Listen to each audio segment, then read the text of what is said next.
Hi, I'm Dustin Abbott, and I'm here today to give you my definitive review of the Fujinon XF 23mm f2 RWR lens.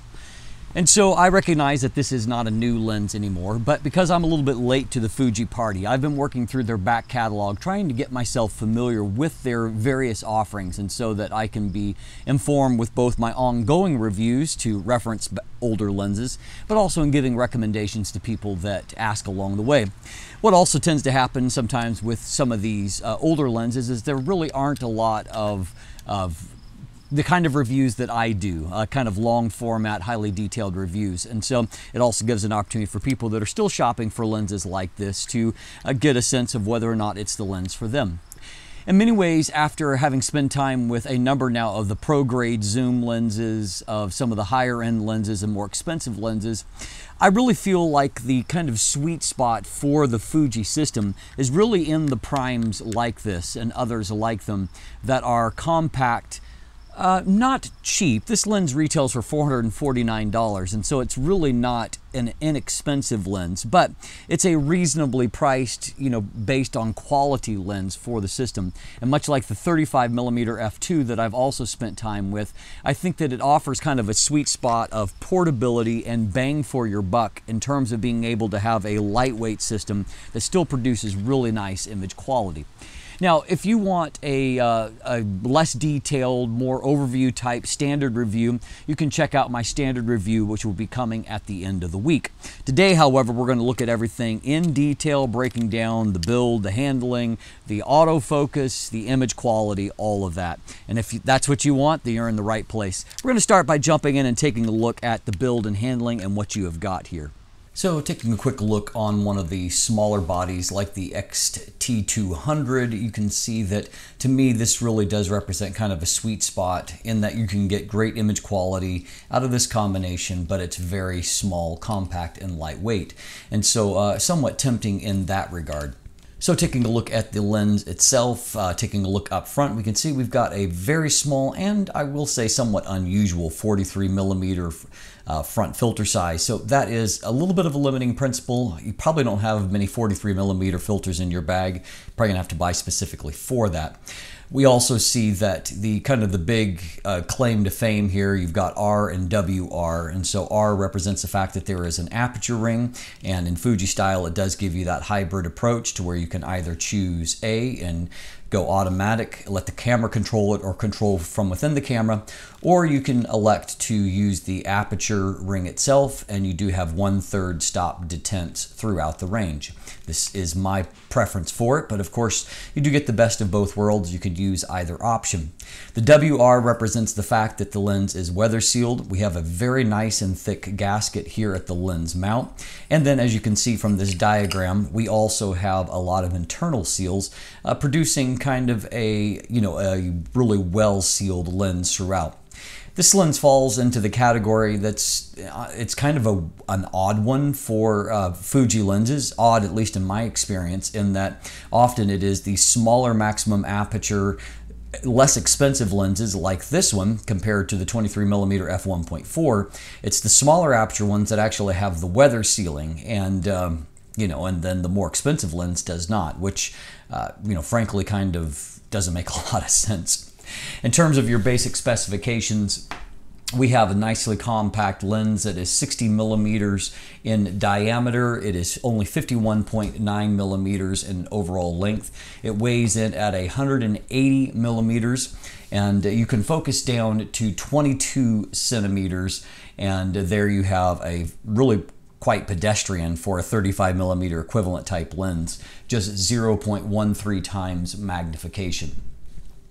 There are 10 elements in 6 groups, including 2 aspherical elements inside to give it a reasonably complex optical formula for such a compact little lens. The lens does not ship with a lens hood. However, there is an optional slotted lens hood that you can purchase. With these lenses, much like the 35mm f2, I just use them as they are, and they seem to function fairly well in most lighting situations, as we'll see when pointing them into the sun. So as we can see, there's not necessarily a whole lot going on here, but what's here is nicely made, mostly metal construction. Everything works fine. The manual focus ring does the job. It is focused by wire like any of these lenses. There's a stepping motor inside, and so input from the manual focus ring is routed through the focus motor. So no, it's not a replacement for a true manual focus experience in terms of the precision or the feel, but it does get the job done, and gets it done in often a nicer way than what a lot of older autofocus lenses did when you tried to manually focus them. The aperture ring works nicely as it should, and as I noted, while the filter size is not a common one, it's also not an expensive one because of its small size. The lightweight and the small footprint means that you can have a number of these primes thrown into your bag and really have very little hassle with them all. So overall, a nice package.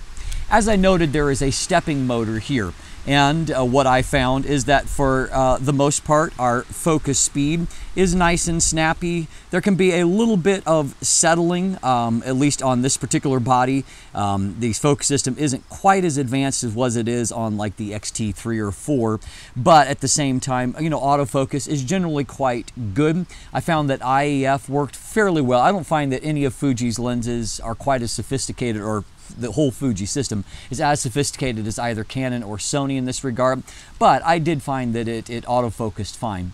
Now, when it comes to video work and for focus pulls, the focus sound is not bad. This is a fairly quiet lens, but as we're going to see in just a second, there's a lot of just kind of jerkiness. It's not an overly smooth focus experience.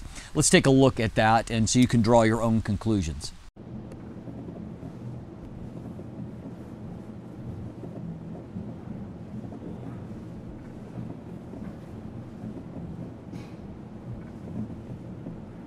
So I think you can agree with me that as far as focus pulls go, because I review a number of systems, I would not be happy with that if I were looking at it on a Canon or a Sony. I would just think that there's too much activity going on there and not smooth enough just transitions from one subject to another.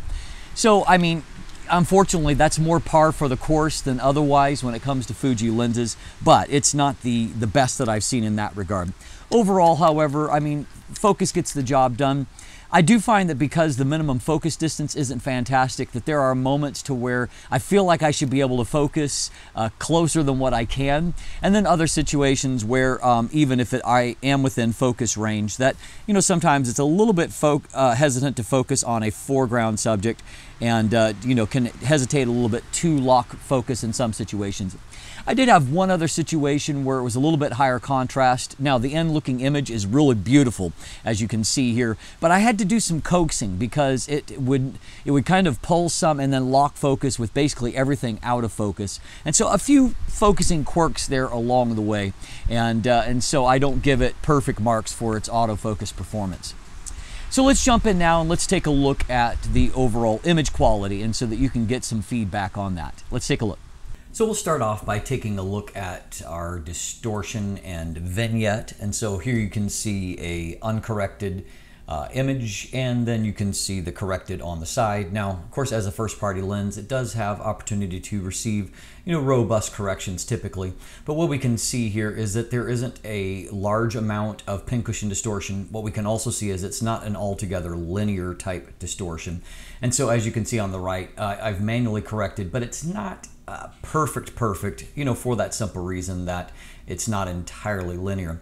As far as the vignette goes, it is more heavily concentrated in the center. However, I have had to draw it all the way back. And so as far as amounts here, I only have a -1 to correct a little bit of pincushion distortion there.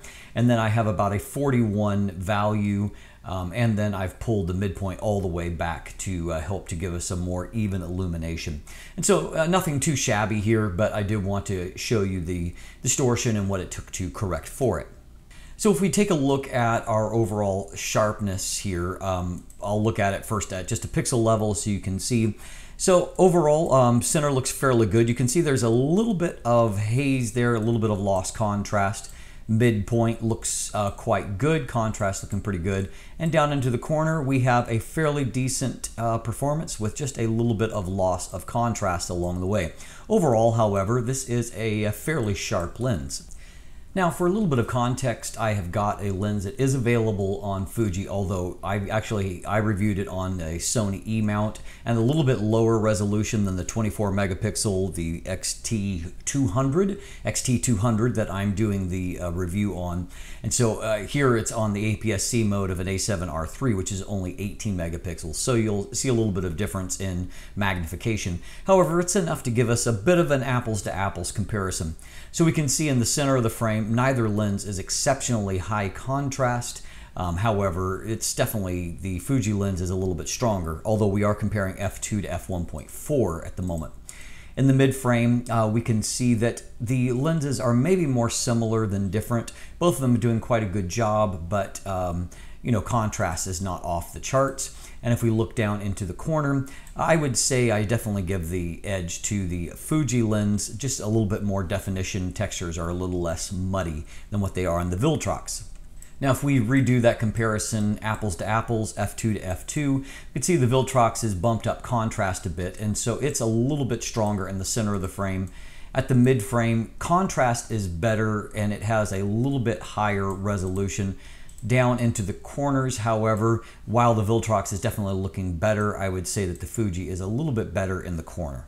If we stop both lenses down to f2.8, however, the Viltrox takes a much larger leap here than what the Fuji does. Fuji's looking still a little bit low contrast in the center of the frame, whereas you can see contrast has really started to boost up on the Viltrox lens.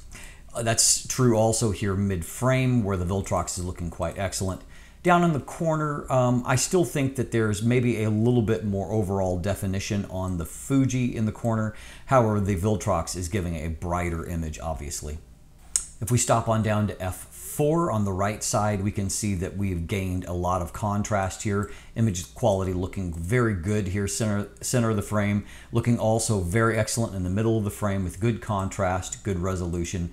And down into the corner of the frame, we can just see that we've got better contrast, only marginally better resolution, but contrast has improved. Stop on down to f5.6 for a little bit better contrast, and now a fairly strong image quality performance across the frame. I'm not seeing a lot of evidence of any kind of lateral chromatic aberrations. Those seem to be pretty well corrected. No green or purple fringing here on either side of what should be black and white. Now in this case, minimum aperture is f16 on this lens, and so going back to comparing it to f2, even though diffraction has set in, I would say that image quality ever so slightly favors the f16 version. Just a little bit better contrast and textures, although in the corner, you know, we've got a little bit better result from the f2. Now for a little bit more practical real-world result here, comparing f2 to f2.8, I don't see a massive difference here as I look at this bridge. There's not a whole lot of difference here between the two results. And so out in the real world, I don't think that there is a significant difference between f2 and f2.8. Now, if we stop on down to f5.6, you can see that overall, I think obviously not only has depth of field grown, but towards the edge, things are starting to look stronger. I would say there's more contrast, better detail in our textures overall, and you can see that we have got, you know, good performance right off to the edge of the frame. Looking up in here, again, we can see that aberrations are fairly well controlled. Now, if we test for our longitudinal chromatic aberration, we can see there's a little bit of purple and then a little bit more strongly pronounced green fringing after the plane of focus. We can see that contrast and the blacks here are fairly good, but not exceptional. You can see just a little bit of bleeding over of there, which shows a little bit of a loss of contrast at f2. Now, our minimum focus distance and maximum magnification test, magnification is only 0.13 times, and so that's actually on the low end for a 35mm equivalent lens. Most full frame 35mm lenses are going to give you at least a 0.20 times or in that range, and so nothing very impressive here. And I did have a little bit of field frustrations in that I just couldn't get as close to things as I wanted, and we'll see how that affects us in just a moment.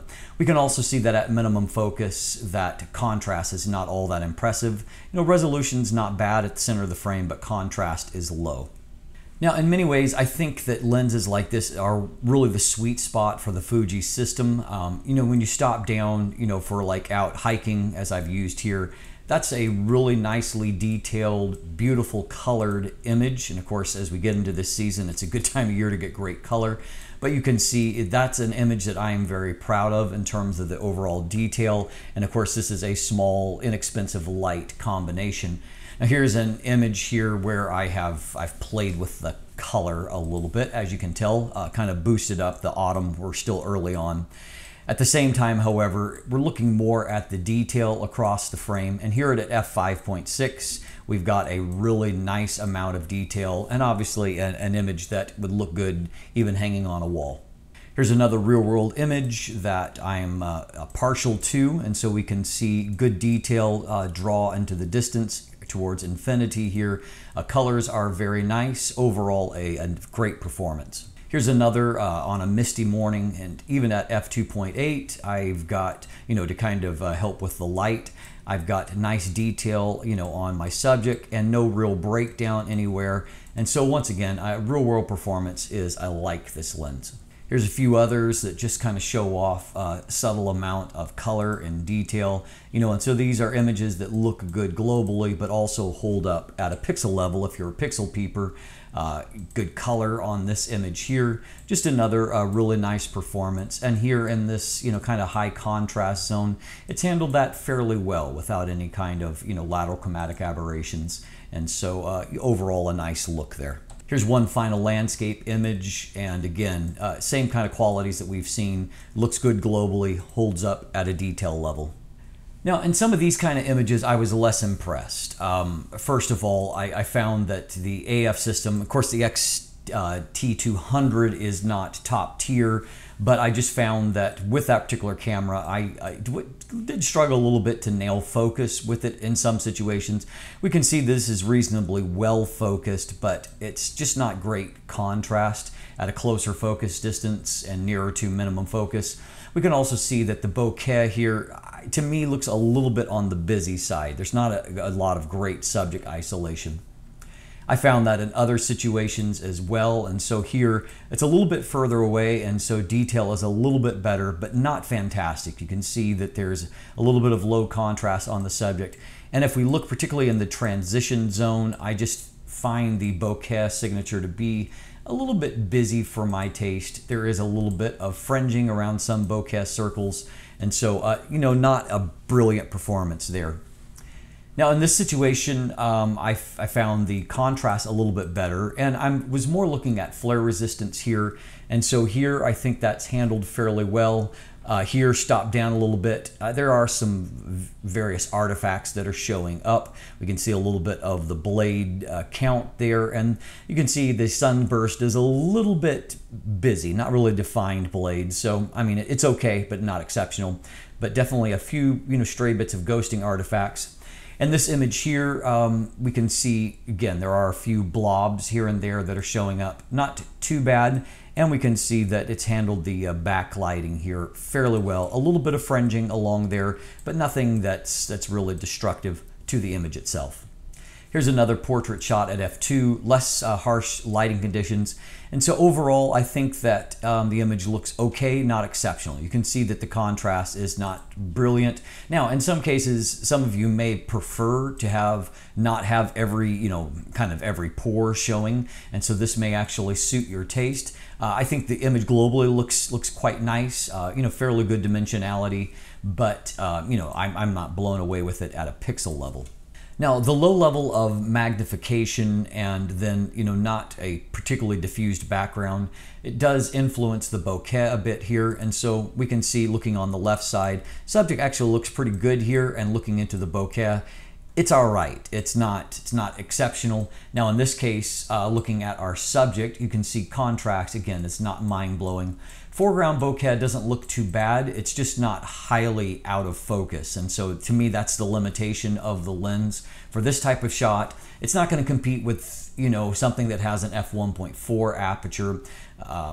You know, the combination of a smaller maximum aperture, of not having a great minimum focus, means that your opportunities for creating a lot of bokeh are limited. Here's a few other cases in point. You know, in this instance, I wanted to highlight the red leaves against a still green background.